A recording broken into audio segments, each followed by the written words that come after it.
What is influence in the way that I describe it? Look, all I want you to think about is just having influence in your industry is really the degree to which your reputation precedes you in the market. It's not about whether you've got lots and lots of social media followers or you're a celebrity. I think it just comes down to people know, like, and trust you. There's enough of your thought leadership content out there where they already feel like they know you before they book in for a conversation.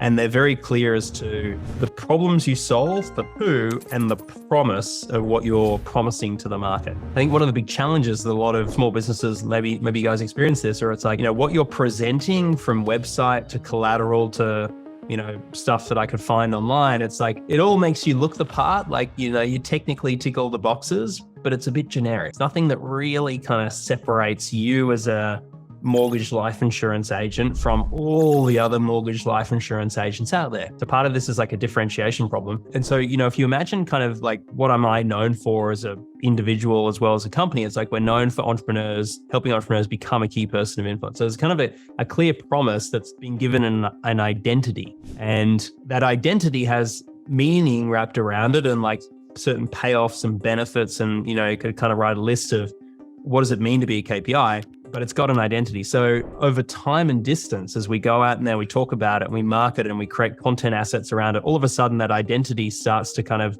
take on a life of its own in the market. And then when people come to us wanting to have a conversation or interested in joining a workshop like this, it's kind of clear that they're here because they're interested in that idea. And I think one of the big challenges, again, if you've got a more generic kind of way you're communicating your value to the market, is that people come to you with a variety of different problems, looking for a variety of different solutions, with a variety of different needs. And all that variability creates complexity for you because you're sitting there going, okay, well, maybe I could kind of shoehorn this person into, we could solve the problem in this way. We could do a bit of a bespoke, consulting package for this or that. And then you end up having all of this custom proposals, bespoke nature of doing things, and it's just not scalable. Great maxim to remember is that simplicity scales, complexity fails. So part of the challenge of business is actually like reducing the noise. It's like eliminating the breadth of stuff we could do and just kind of bringing it back to a very clear, simple focus. And so when I talk about this idea of your reputation preceding you, it's like what we ultimately want your reputation to be built around is like some thought leadership ideas that you can expand upon in the market. But as people kind of gorge on that content, they come to you because they're clear on, as a firm, you're there to deliver on a particular promise that they're already indoctrinated into and they already like and are interested in and they've already become well educated in. And then you can just present the solution of how you can help solve the problem for them. So that's kind of where we're going with this from a big picture standpoint. But what I will say is that all of these thought leaders that you and I know and admire, they recognize that given the choice between building the company brand or the personal brand, by orders of magnitude, people want to follow and listen to and care about other people. Just the way we're hardwired. So even some of the coolest companies in the world that have been around for 50 years still don't have the same audience that the leaders of those companies do. And it's true even for someone like Tim Cook, who wasn't even the innovative founder of Apple, and yet he's got twice the following of the largest, most valuable company in the world. It's not like Apple's under-resourced in order to establish the company brand. And yet, again, people just don't care as much about the company as they do the people. So just consider, right, if you had the choice between trying to work on doing a really fancy website for your company and, investing in stuff that's going to build the company brand, I'm going to put it to you that you're really putting yourself at a disadvantage compared to just investing in building up your own personal brand, which is you being the face of the business, the messaging and the content and everything coming from, what really matters is it's what have you got to say more important than what the company has to say. So a quick example on this, or a great story. Afrin is a naturopath. When we met her, she was doing about a couple $100,000, just her and a receptionist.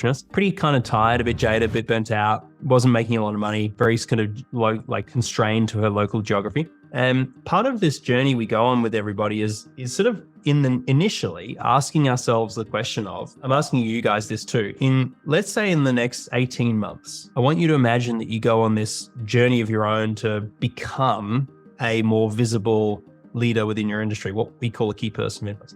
Forget about how you get there. Just imagine it's like 18 months, boom, you've gotten to this kind of next tier of authority within your domain. And if we start with the end in mind, right, instead of trying to forward engineer the past of what you've used to doing and you already know how to do, let's kind of go into the future and then reverse engineer how to get there. So teleporting into the future, the question to ask is, well, in 18 months, what am I known for? We go through this whole process with everybody. If we were to work together inside an accelerator, we take you through this process of kind of pulling apart your P and starting to build what we call a signature value proposition. I'll get into that more in a minute. But built around that is like just a clear promise of like, what do you want to be in the business of promising to the market in terms of a destination or an outcome that you get people to? When I did this with Catherine, her big thing was like, you know what? The problem with people with their health and wellness is that I'm treating someone who's got, Crohn's disease, or they've got leaky gut, or they've got, some autoimmune dysfunction or whatever. And I'm treating them 20 years too late. If only I could help educate the market, if I could get people to recognize that they need to make the shift in their health and wellness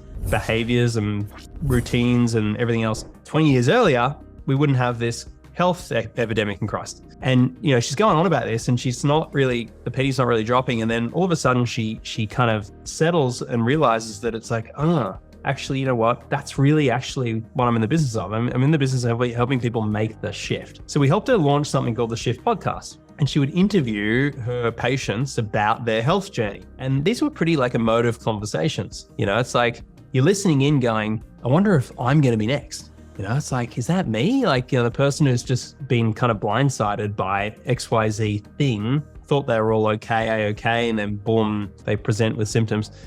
And she'd tell these stories. And so like they were very engaging, intriguing, emotive conversations. And she would talk to people across the full spectrum, people who were just experiencing health issues, people who transformed through it. She'd talk to people who were like in their 70s and 80s who'd made the shift 20, 30, 40, 50 years ago and were experiencing incredible health and wellness in their later years of life. She would talk to family members of sadly those that didn't make the shift soon enough. And so the podcast all of a sudden went poof, she started getting thousands, tens of thousands of people listening into this every month all over the country. So she's going from like very local impact before to all of a sudden she was having a much more national impact. Of course, a lot more people started to be interested in the clinic. So we started to help her productize her IP into some digital offerings, as well as people would fly into the clinic. We revamped her whole core offering from like consults to a membership model where someone would sign up for 4, 8, or 12 months of membership at the clinic. And they get access to chiropractic and naturopathy and acupuncture and all these modalities and supplements and events and education, and there'd be retreats. And she moved from this very sort of time for money model into a recurring revenue subscription model, which just created a huge amount of predictability for the business. It allowed her to hire more staff.